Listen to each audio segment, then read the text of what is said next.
안녕하세요, 오쌤입니다. 이전 영상과 이어서 계속해서 공부를 해보도록 할게요. 자, 밑줄치 준비를 하신 다음에 시작해 보도록 하겠습니다. 자, 관거 접합의 고려 사항에 대해서 배워보도록 할게요. 자, 관경이 변화하는 경우에는 원칙적으로는 수면 접합 또는 관정 접합으로 합니다. 그 다음에 두 번째, 경사가 급한 경우에는 원칙적으로 지표의 경사에 따라서 단차 접합 또는 계단 접합으로 합니다.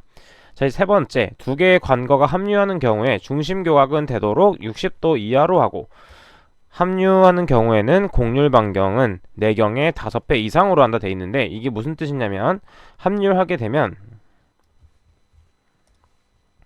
자, 이런 식으로 관이 있고 두 가지 길로 합류를 하게 됩니다. 자, 이때 합류를 할 때 이 각도를 60도 이하를 유지해야 되며, 곡률 반경이라 함은 여기를 원의 중심으로 보게 된다면 여기서의 반지름의 길이를 곡률 반경이라고 합니다. 곡률 반경이라고 합니다. 왜냐하면 이 곡률 반경이 너무 내경보다 작게 되면 급하게 꺾이기 때문에 이제 여러가지 손실이 발생할 수가 있어요. 따라서 이때는 60도 이하로 하고 곡률 반경은 내경의 5배 이상으로 한다. 여기를 밑줄을 쳐보도록 할게요. 중심 교각은 60도 이하, 그 다음에 곡률 반경은 내경의 5배 이상으로 한다 라고 밑줄을 쳐보면 되겠습니다. 자, 접합의 종류 및 특성은 그림을 보고 다 보도록 할게요. 자, 수면 접합이라 하는 것은 수면을 일치시키는 것입니다. 수면을 일치시키기 때문에 계획 수위를 일치시켜서 접합시키는 방법으로 수리학적으로 이상적입니다. 자, 그 다음 두 번째, 관정 접합은 무슨 뜻이냐면 말 그대로 관의 머리 부분을 접합시키는 것입니다. 이때 정자는 정수리 정자를 생각하시면 돼요. 정수리 할 때 정자. 그래서 머리 부분이다 라고 생각을 해주시면 됩니다. 머리. 자, 관정 접합을 하게 되면 관거 내면 상부를 일치하도록 접합시키는 건데, 자, 이때를 보게 되면 굴착 깊이가 점점 깊어지게 됩니다. 자, 그렇기 때문에 땅을 팔기 위해서 공사비가 증대하게 되고 양정이 높아지는 단점이 있습니다. 자, 이때 양정은 뒤에 펌프에서 배우게 될 텐데, 양정이라 함은 펌프가 끌어올리는 높이입니다. 높이를 양정이라고 합니다. 따라서 이 양정이 높아질수록 펌프의 동력이 많이 소모되기 때문에 단점으로 볼 수가 있는 것이죠. 자, 계속해서 113페이지를 보도록 하겠습니다. 자, 113페이지, 관 중심 접합은 말 그대로 관의 중심을 맞춰서 접합시키는 것입니다. 자, 이때는 수면 접합과 관정 접합의 중간적인 방법으로 볼 수가 있고, 자, 그 다음에 네 번째, 관저 접합이라는 것은 말 그대로 관 아래를 접합시키는 것입니다. 자, 관 아래를 접합시키게 되면 공사비는 좀 절약할 수 있어요. 그리고 양정도 줄일 수가 있는데, 자, 이때는 단점이 뭐냐면 상류부에서 동수경사선이 관정보다 높이 올라갈 우려가 있습니다. 자, 여기는 밑줄 치고 한번 이런 게 있구나 정도 읽어봐 주시면 됩니다. 자, 그 다음에 이제 단차 접합과 계단 접합에 대해서 볼 텐데, 이때는 이제 그림을 보면서 단차 접합은 이렇게 생겼구나, 그 다음에 계단 접합은 말 그대로 계단처럼 생겼구나 정도만 체크를 해주시면 되겠습니다. 자, 계속해서 연결 방법의 종류는 그냥 가볍게 읽어봐 주시면 돼요. 자, 여기는 가볍게 읽어봅시다. 읽어보기. 여기는 출제가 잘 되는 부분은 아니기 때문에 그냥 가볍게 한번 읽어봅니다. 자, 그 다음에 다섯 번째, 관거의 매설을 보도록 하겠습니다. 자, 매설. 뒤로 넘어가도록 할게요. 자, 관거의 매설에서는 어떤 부분이 출제가 자주 되냐면 이 합류식과 분류식의 특성에 대해서 많이 출제가 되고 있습니다. 자, 살짝 내려오면 이 표를 전부 외우는 건 아니고 어떤 특정 부분들만 외워주시면 되는데, 이때 관거 오접, 관거 내 퇴적 이 부분을 봐주시면 됩니다. 자, 합류식과 분류식은 앞에서 한번 설명을 드렸어요. 합류식은 무엇이냐면 오수관과 우수관이 합쳐져서 한 번에 처리하는 게 합류식이고, 분류식은 오수와 우수를 별개로 사용하는 것이 분류식입니다. 따라서 이때 관거 오접은 관거가 두 개로 나눠져 있어서 우수관과 우수관을 연결하는 것이 아니라 우수와 오수를 연결하는 경우에를 관거 오접이라고 합니다. 따라서 합류식은 우수와 오수가 한꺼번에 처리되는 관이 하나이기 때문에 관거 오접이 일어날 수 없지만, 분류식을 사용하게 된다면 오수관과 우수관이 잘못 연결되는 경우가 실제로도 많이 있습니다.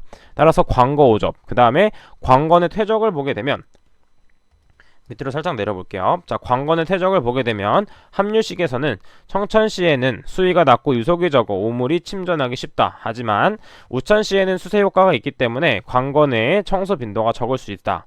자, 하지만 분류관건은 우수관과 오수관이 나눠져 있기 때문에 우수관은 비가 안 올 때는 안 올려 상관없지만 오수관에서는 유량이 적을 때는 퇴적되어서 퇴적이 많이 될 수 있기 때문에 수세 효과는 기대할 수가 없습니다. 자, 상대적으로 보는 거예요. 상대적으로. 자, 그 다음에 세 번째, 처리장으로의 토사 유입을 보게 되면, 자, 분류식일 때는 토사의 유입이 있지만 함유식 정도는 아닙니다. 왜냐하면 함유식에서는 오수와 우수를 동시에 처리하기 때문에 이 토사의 유입이 많아질 수밖에 없어요. 따라서 이렇게 함유식과 분류식이 어떻게 되어 있는지를 알게 된다면 관거 오접이 무엇이고 관거는 퇴적은 어떻게 될지도 예상을 할 수가 있는 것이에요. 자, 그 다음에 이제 우측을 보게 되면 핵심 키에 마스톤 공식이라는 게 있습니다. 자, 이것은 이제 한 가지 몇 개만 적어드리면 도랑의 폭을 구하는 것 하나만 적어볼게요. B는 1.5 D 플러스 0.3으로 구할 수 있는데, 자, 이때 마스톤 공식은 관이 받는 하중에 대해서 계산하는 공식입니다. 자, 이때 관을 매설해서 이때 관에 매설된 관경을 D라 그러고 이때 폭을 B라고 보겠습니다. 자, 그래서 이때 도랑의 폭은 D에다가 1.5배를 해준 다음에 0.3을 더해주시면 되는데, 자, 이때는 미터 단위이기 때문에 이때 0.3은 0.3 미터로 보시면 됩니다. 자, 이 문제도 출제가 자주 되기 때문에 정리를 꼭 하신 다음에 암기를 해주시면 되겠습니다. 자, 계속해서 다음 페이지 보도록 할게요. 자, 여기는 쭉 읽어봐 주시면 되고, 자, 지금 여기 개념 잡기 문제에 다른 문제가 들어가 있습니다. 자, 이것은 이제 오탈자에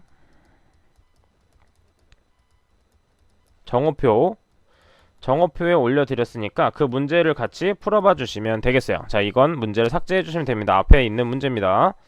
자, 그 다음에 5-3의 역사이펀입니다. 자, 역사이펀은 제가 앞에서 한번 설명드렸기 때문에 그림 한번 그냥 체크해 주시고 우측에 있는 거 한 번만 더 읽어보도록 할게요. 자, 역사이펀은 교차하는 부분인데 더러운 거를 아래로 보낸다고 했습니다. 따라서 상수관과 하수관이 겹칠 때는 하수관을 아래로 돌리는 역사이펀을 사용하고, 우수관과 오수관 중에서는 오수관이 더 지저분한 것이기 때문에 오수관을 역사이펀으로 한다 정도는 꼭 체크를 해주시면 되겠습니다. 자, 기타 특성에 대해서도 한번 정리해 드리면 역사이펀은 어떻게 되냐면 0.5m 정도의 이토시를 설치해야 된다. 여기서 파란 부분은 다 밑줄을 쳐주시면 돼요. 그 다음에 역사이펀 관로는 복수루화대 유량 변동이 큰 경우에는 관경과 설치 높이를 다르게 하여 유량 변동에도 일정 유속을 확보할 수 있도록 하고, 여기 써있는 것은 쭉 읽어보시면 됩니다. 자, 그 다음에 여기 밑에서 두 번째에 있는 관로 내의 유속은 상류측을 20에서 30% 증가시킨 것으로 한다고 되어 있는데, 이때 유속을 증가시키는 이유는 역사이펀을 하게 되면 관로의 토사물질이 퇴적되기 때문에 이 퇴적된 물질을 치우기 위해서는 20에서 30%를 증가시킨 유속을 사용하여야 됩니다. 그래서 20에서 30을 증가시키는 거구나 정도는 알고 계시면 도움이 됩니다. 자, 다음 우측에 역사이펀 손실수도 계산 공식은 또 출제가 자주 되기 때문에 별표를 3개 정도 쳐주고 외워주도록 합니다. 자, 이때 역사이펀 손실수도는 보통 미터 단위, 높이 단위로 보기 때문에 미터로 보시면 되고, 이때 동수경사 곱하기 관의 길이도 미터고, 이때 속도수도에 대한 것도 미터가 나오게 됩니다. 자, 따라서 이제 계산 문제를 같이 풀어보도록 할게요. 자, 역사이펀의 손실수도를 구하는 문제인데 다 인자들이 다 주어져 있습니다. 자, 관경은 딱히 상관이 없고, 그 다음에 역사이펀 관건의 동수경사가 2.4 per 밀로 나와 있습니다. 자, per 밀은 1000분율이기 때문에 동수경사가 1000분의 22.4라는 것을 알 수 있고, 유속은 그대로 대입하면 되고, 마찬가지로 역사이펀 관거의 길이와 역사이펀 손실수도를 구할 수가 있는 것이죠. 자, 이때 베타 값의 1.5는 관경에 따른 베타 값입니다. 상수값. 그래서 이것은 보통 1.5로 많이 주어지기 때문에 1.5가 주어지지 않는다고 하더라도 1.5를 대입해서 계산을 해주시면 되겠습니다. 자, 밑에는 같이 한번 풀어보시면 되고 이제 넘어가도록 할게요. 자, 118페이지 보도록 하겠습니다. 자, 이 부분은 그냥 밑줄 치면서 넘어가도록 하겠습니다. 매너를 그냥 한번 읽어봐 주시면 됩니다. 그냥 이런 게 있구나. 그리고 쭉쭉 읽어봐 주시면 되는데, 자, 이때 6-2의 인버트에 대해서만 한번 설명을 해드리도록 할게요. 인버트. 자, 인버트는 이제 퇴사를 막고 유량을 유속을 일정하게 유지시켜주기 위해서 만들어 놓는 게 이 인버트입니다. 자, 그리고 이 인버트의 발 디딤부와 상류관과 인버트 저부는 3에서 10cm 정도 단차를 두는 것이 바람직하다. 파란색으로 표시한 것들은 다 중요하다고 제가 말씀을 드렸어요. 그래서 이 부분도 밑줄을 쳐주시면 되고, 자, 이 부분도 밑줄을 쳐주시면 되겠습니다. 자, 인버트가 어떤 건지는 인터넷 치면 나오기 때문에 그림을 한번 같이 보시는 게 중요합니다. 그래서 인버트는 이런 용도로 사용하는구나 정도만 체크를 해주시면 되겠습니다. 자, 계속해서 다음 페이지 보도록 할게요. 자, 7번째 있는 우수토실 및 오수바지입니다. 자, 우수토실은 강우시에 일정 유량을 차집해서 처리장으로 이송시키는 역할을 하는 게 우수토실입니다. 자, 그래서 이때 유량을 조절해주는 게 우수토실이라고 하는데, 이때 유량이 너무 많아지게 되면 처리장으로 가지 않고 일정량은 일반 하수로 다시 돌려보내게 됩니다. 따라서 이 우수토실의 역할이 중요하죠. 그리고 우수원료위어의 위어 길이를 계산하는 계산식, 이건 주어지긴 하지만 어떤 인자를 대입하는지 정도는 알고 계셔야 됩니다. 따라서 이 부분도 따로 정리해서 암기를 해주시면 되겠어요. 암기할 것, 인자들 위주로 암기를 해주시면 되겠습니다. 자, 계속해서 이 부분은 읽어봐 주시면 되고 넘어가도록 할게요. 자, 빗물바지. 빗물바지는 여러분들이 많이 봤던 것들 중에 하나인데, 횡단보도 같은 데서 기다리다 보면 이렇게 십자가 모양, 채반 모양으로 되어 있는 것이 있습니다. 이렇게 십자가 모양 이렇게 해서 횡단보도 앞서에 존재하는 게 빗물바지입니다. 빗물이 빠져나가는 곳인데, 자, 이것은 빗물바지의 설치 위치는 차도 구분이 있는 경우에는 그 경계로 하고, 차도 구분이 없는 경우에는 도로와 사유지 경계에 설치하도록 합니다. 자, 그 다음에 횡단보도, 그 다음에 버스 정류장 및 가옥의 출입구 앞에는 가급적으로 설치하지 않도록 합니다. 자, 이게 어쩔 수 없이 먼저 설치된 후에 횡단보도 혹은 가옥이 생겼을 때는 어쩔 수 없지만, 가옥이나 횡단보도가 먼저 생긴 후에는 빗물바지를 설치하지 않습니다. 왜냐하면 이 빗물바지에는 오수도 같이 들어가기 때문에 악취가 발생할 수도 있어요. 그래서 만약에 자기 집 앞에 이 빗물바지가 있다 하시는 분들은 이게 신고를 할 수가 있는데, 근데 웬만하면 다 그 처리해서 하는 겁니다. 그냥 그러려니 하고 사시는 것도 중요해요. 자, 그냥 계속해서 밑에 보게 되면 관의 부식을 보겠습니다. 관의 부식에 대한 문제는 그렇게 잘 출제되진 않지만 가끔 출제는 되기 때문에 한번 읽어봐 주시면 됩니다. 자, 이 부분은 가볍게 읽어볼 것, 읽어보기 한번 읽어봐 주시면 됩니다. 자, 근데 중요한 건 무엇이냐 하면 밑에 있는 하수관과 황화수소의 부식입니다.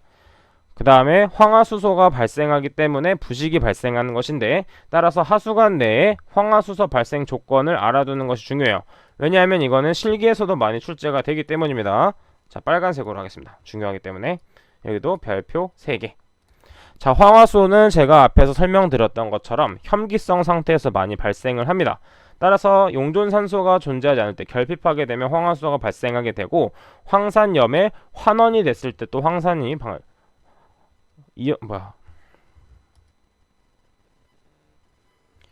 자, 두 번째인 하수관과 황화수소 부식이 중요합니다. 이 부분은 출제가 잘 되고 필기 및 실기에서도 출제가 자주 되기 때문에 이것을 정확히 알고 넘어가셔야 됩니다. 자, 지금 하수관과 내에 황화수소가 발생하게 되면 부식이 발생하기 때문에 이것이 어떻게 발생되는지는 알고 계셔야 돼요. 자, 제가 앞에서 한번 설명을 드렸습니다. 황화수소는 혐기성 상태에서 발생합니다. 혐기성. 따라서 혐기성 세균이 증식하게 되면 황화수소가 발생하게 되고, 황산염이 환원됐을 때 황화수소가 발생합니다. 마찬가지로 혐기성 상태일 때를 생각해보면 다 어떤 발생 조건인지를 알 수가 있어요. 자, 그러면 넘어가서 메커니즘에 대해서 한번 보도록 하겠습니다. 자, 여기는 책을 통해서 같이 보도록 할게요. 자, 부식 메커니즘. 먼저 하수가 체류하는 개소에서 혐기성 상태가 되면 하수 중에 포함되는 황산염이 황산염 환원세균에 의해, 자, 황산염 환원세균에 의해서 환원이 됩니다. 황화수소로 환원이 되는 것이죠. 자, 보게 되면 환원이라는 것은 산소를 잃는 것입니다. 따라서 지금 산소를 잃고 황화수소가 되는 것이죠. 그래서 환원세균이라는 거 체크를 해주시고, 자, 그 다음에 환기가 충분히 되지 않는 관건에 환기가 충분히 되지 않기 때문에 혐기성을 유지하게 됩니다. 자, 부식은 혐기성 상태를 유지한다는 거 설명을 드렸어요. 자, 그래서 이 황화수소는 외부로 확산되지 않고 기상 중에 농축되어서 콘크리트 벽면의 결로 중에 재용해하고, 거기서 이제 호기성 상태로 다시 변합니다. 호기성 상태로 변하면서 이때 황산화세균, 유황산화세균과 만나서 황산이 발생하게 되는 것이죠. 자, 따라서 이때 콘크리트 벽면에 황산이 농축되기 때문에 콘크리트의 주성분인 수산화칼슘이 황산과 반응해서 황산칼슘이 생성되면서 부식이 발생되는 것입니다. 따라서 참고문에 황화수소 부식 방지 대책을 보게 되면 혐기성 상태를 만들지 않고 황화수소가 만들지 않게 만들면 되기 때문에 앞에서 배운 황화수소 발생 조건을 알게 된다면 이 부식 방지 대책도 충분히 알 수가 있습니다. 자, 이 부분도 가볍게 한번 읽어봐 주세요. 하지만 좀 더 꼼꼼하게 읽어야 되니까 2번 읽기, 이렇게 한번 2번 읽어봐 주시면 되겠습니다. 자, 계속해서 넘어가도록 할게요. 자, 넘어와서 자, 지금 보겠습니다. 하수 관거 시설에 황화수소 부식 대책으로 옳지 않은 것은 옳지 않은 것. 자, 지금 보게 되면 관거를 청소하고 미생물의 생식 장소를 제거합니다. 왜냐하면 미생물이 존재할 때 황산으로 변하기 때문에 미생물의 생식 장소를 제거해 주는 게 중요합니다. 맞는 보기. 두 번째, 환기에 의해 관내 황화수소를 희석한다. 자, 황화수소가 부식의 조건이었기 때문에 이 황화수소를 희석해서 농도를 낮춰주는 게 중요합니다. 따라서 2번도 맞는 보기. 자, 3번, 황산염의 환원세균의 활동을 촉진시켜서 황화수 발생을 억제한다. 자, 황산염 환원세균이 존재하기 때문에 황화수소가 발생하였습니다. 따라서 이 환원세균의 활동을 억제시켜야 되는 것이죠. 따라서 답은 3번이 되겠네요. 자, 계속해서 밑으로 보도록 할게요. 자, 이 부분에 대해서는 설계 인자들이 많이 출제가 되기 때문에 밑줄만 치면서 넘어가도록 하겠습니다. 자, 먼저 첫 번째, 중력식 침사지의 설계 기준도 밑줄만 쳐보도록 할게요. 자, 어느 곳 위주로 치냐면 이제 여러분도 아실 거예요. 숫자 위주로. 저부 경사는 100분의 1에서 100분의 2 정도. 자, 그 다음에 평균 유속은 0.3m/s. 그 다음에 체류 시간은 30초에서 60초를 표준. 넘어가도록 하겠습니다. 자, 그 다음에 여기는 좀 출제가 자주 돼요. 표면 부하율은 오수 침사지의 경우 1800, 그 다음에 우수 침사지의 경우 3600입니다. 자, 이거를 좀 헷갈리시는 분들은 어떻게 외우면 되냐면 오수 같은 경우는 좀 지저분하기 때문에 욕이 나옵니다. 그래서 여러분들이 좀 가끔 사용하시는 그 욕 중에 하나, 그래서 더러우니까 욕 나온다, 더러워서 욕 나옴, 이렇게 생각을 해주시면 됩니다. 그래서 오수 침사지의 경우에는 1800이다 라는 건 반드시 정리를 해주셔야 돼요.